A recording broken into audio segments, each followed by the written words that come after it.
Hey everyone! Often, we find ourselves needing to study or analyze a large PDF document. After OpenAI released ChatGPT 4.0, they've now added a limited version of this feature to the free version of their AI.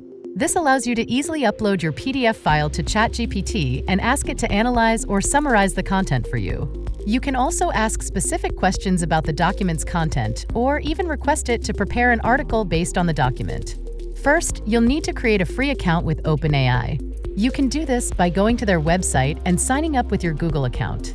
Once you're logged in, open a new chat window and click on the paperclip icon. Then, select Upload from Computer and choose the PDF file you want to analyze. Now, you can ask ChatGPT to analyze the document for you. For example, you could ask it to summarize the main points, identify key terms, or answer specific questions about the content.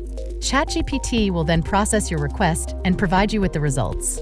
You can also continue the conversation with ChatGPT to ask further questions or get more information. For example, I'm going to upload the Nokia C31 manual and ask ChatGPT to explain how to activate the hotspot on the phone. That's it. As you can see, ChatGPT can be a great tool for analyzing PDF documents. So next time you have a long or complex document to deal with, give ChatGPT a try. I hope you found this helpful. Thanks for your support.